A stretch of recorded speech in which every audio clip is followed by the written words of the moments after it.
Game development is a fickle thing.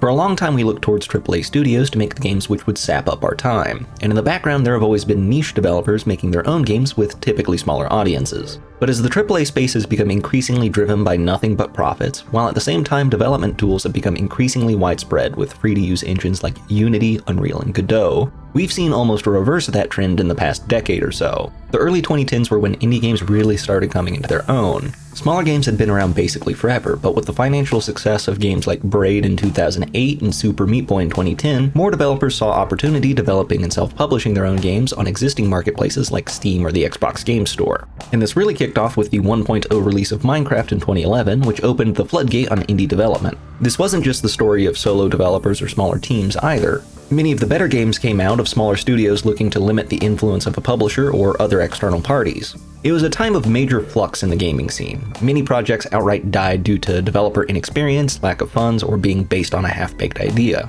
Many more had a decent concept, but needed more time in the early access oven, which had its own benefits and challenges. But with time, some made it through that gauntlet and ended up becoming fantastic games, successfully iterating on their ideas to become beloved in their own right. Enter the topic of today's video.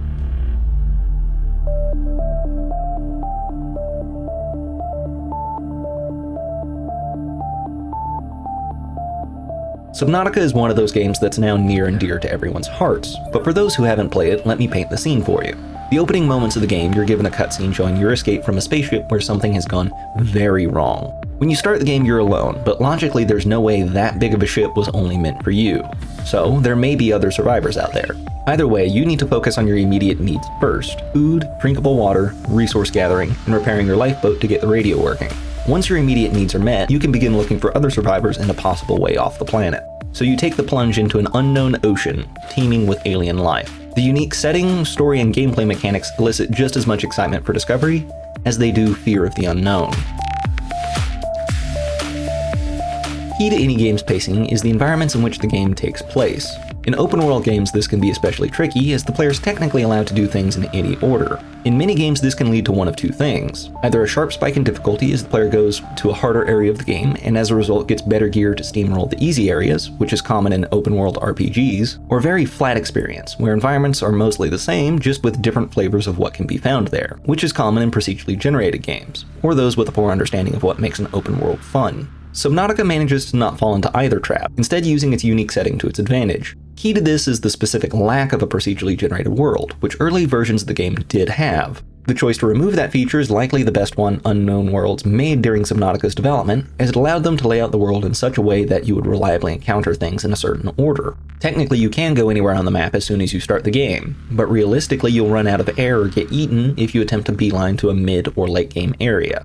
To progress towards certain sections of the map, you'll need gear to compensate for the deep sea pressures, environmental hazards, and wildlife. Specific zones are locked by an access to certain pieces of gear, the resources and blueprints for which need to be scavenged from the world.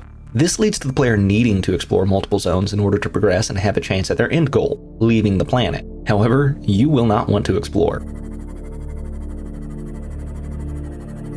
Detecting multiple Leviathan-class life forms in the region. Are you certain whatever you're doing is worth it?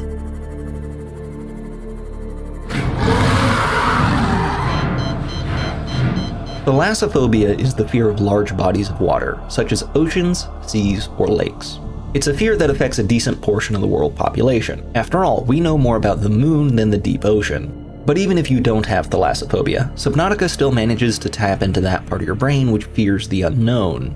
Each zone has its own threats that see you as a light afternoon snack, or hazards which need to be overcome, else you end up boiled alive, crushed by immense pressures, or suffocated from lack of oxygen. Early on, the game isn't so bad. The area you start in is literally called the Safe Shallows, but each zone you explore slowly ramps up the danger and the rewards. And once you understand how to deal with the dangers of a zone, you'll often stop fearing it, and with time, instead see it as beautiful. Key to this, again, is the lack of procedural generation, because it allowed the art team to really paint a picture of what the deepest depths of an alien ocean might look like. Chunks of the aurora scattered around grassy plateaus, floating underwater islands, and deep-sea mushroom forests. Even deeper, bioluminescence is plenty in the jelly shroom caves, blood kelp forest, and Grand Reef. And then we throw in a dash of mystery. Why'd our ship crash? Where are the others? Why do I feel like I'm being watched?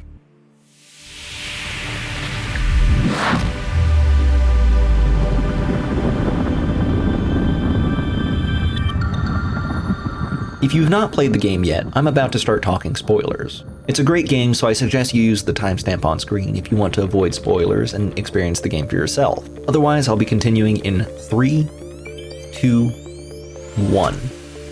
Once you get the radio working, you'll start getting distress calls from other life pods that manage to get off the Aurora in time. This is Ozzy from the cafeteria. What the hell, guys? They didn't warn us this might happen. Our pod was almost crushed by this Seamoth Bay on the way down. Now we're hanging on the edge of a cave system, and this grim-looking snake thing's trying to eat through the hull.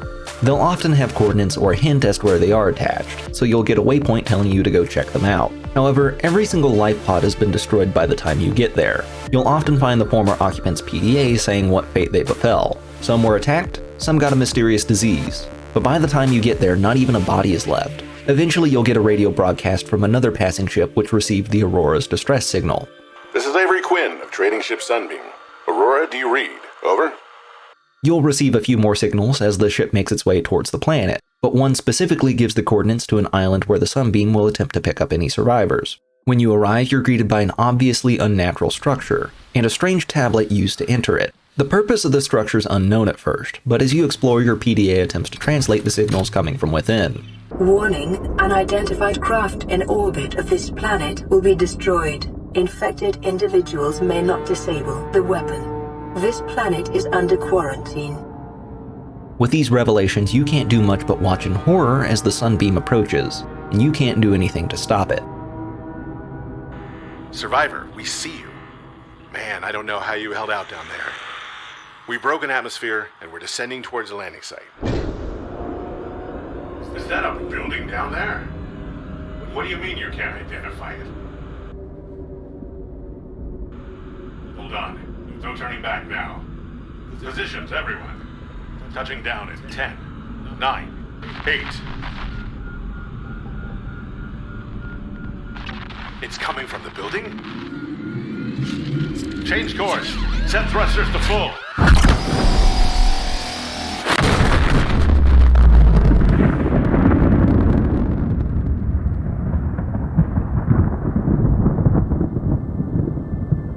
The Aurora's crash makes much more sense now. From here on out, your mission is not only to find a way off the planet, but also search for more of these alien structures to try and find a cure for the disease you're apparently infected by. Or else, when you try to leave, you'll get shot down too. And so with new purpose, you venture deeper into the unknown, trying to uncover the ancient secrets of this world you found yourself in.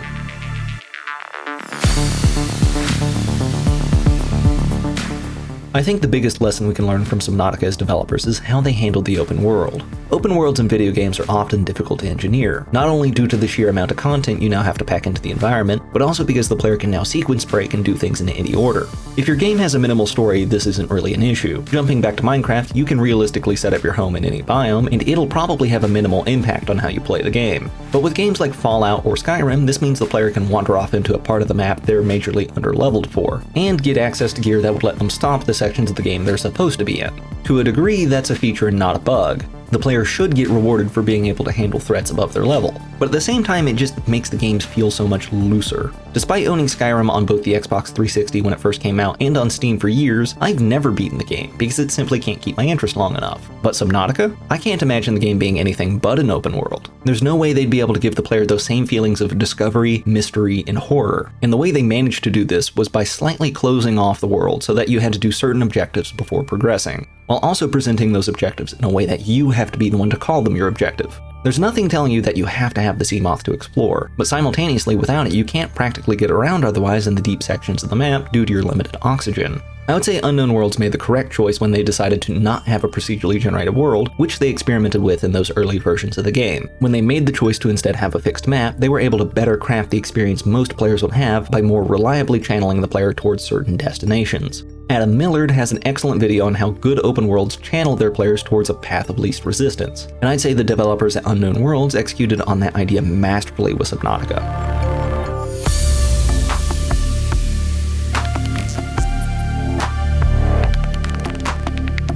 Before I close out the video, I'd like to thank some goofball who has internet for the suggestion. If you guys also have suggestions for more topics to cover, be sure to comment them down below. If you enjoyed the video, be sure to drop a like too. And if you want to see more videos like this, or if you want to stay up to date on my main game dev project, be sure to subscribe. And I will see you next time.